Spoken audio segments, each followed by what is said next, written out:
Here we are asked to determine what the enthalpy of formation for ammonia is, while all we are given are bond energy values.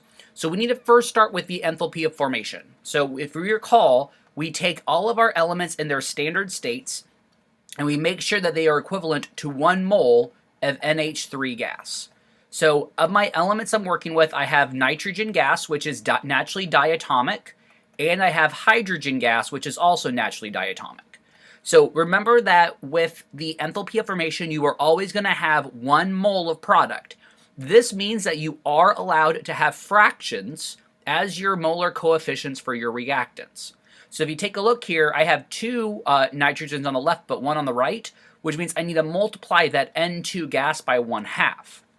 While for my hydrogen, I have 2 on the left, but I have 3 on the right.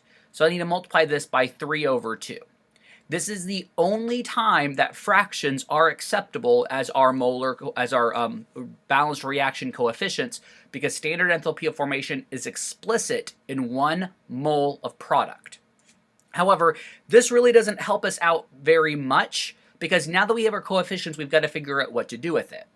We need to go one step further and actually draw these structures, because we're dealing with bond energies. And if we recall, the enthalpy of our formation will simply be the equivalent to the sum of all the energies of our bonds that are broken minus the sum of all the energy for our bonds being formed. So we need to figure out what are all the bonds that are being broken and what are all the bonds that are being formed. So N2, if you recall, well, I'm actually only given 1 nitrogen bond. I'm already told that an NN is the nitrogen diatomic is N triple bonded, because if you look at all the other information, I don't have anything that's N related. And if I look here, HH or H2, the only thing that's given to me is a single bond. And for NH3, the only thing I'm given is NH here. So based on the information given, I already know what bonds I'm dealing with. I just have to count them. And that's the key to this, is making sure that you're understanding how to draw these structures so you know their actual counts. Let me explain. Now, when I look at my bonds broken, that's explicitly working with all of my reactants, okay? So according to my reactants, I will have 1 nitrogen-nitrogen triple bond if I just look at the N2. However, I have half of a mole value of that. So I will technically have 1/2 moles times the bond enthalpy, or the bond energy for my nitrogen-nitrogen triple bond, which is 946 kilojoules per mole. See, that's where they get you with that per mole value, which means that you need to pay attention to not only the subscripts, but you also need to pay attention to the balanced reaction values. The other bonds that are being broken is going to be our hydrogen-hydrogen single bond, which again, the value for that is 436 kilojoules per mole, but I'm going to multiply that by 3/2 moles based on the value from my balanced reaction equation. So these here are all the bonds that are being broken, and I went ahead and found this value separate. This value is 1,127 kilojoules of energy.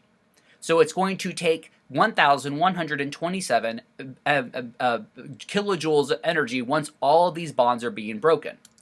Now I've got to factor in the bonds that are being formed. And this is the problem that a lot of people run into. I might have NH3, but if I look at the structure, that's N with 3 hydrogen bonds. So this is what ammonia is going to look like. So while I have 1 mole value in my balanced reaction equation, I have 1 mole times 3 of these NH single bonds. Because that NH3, I have 3 separate NH bonds, and I'm forming all 3 of those. So I have 1 times 3 times the bond energy for NH, which is going to be a value given as 389 kilojoules per mole.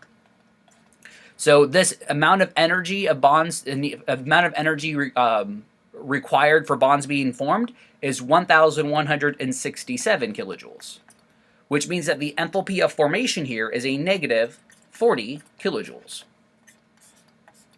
So you must remember to pay attention to 2 values here. The first value is going to be the number of bonds that are inside the structure, and the second value is the number of moles from your balanced reaction equation.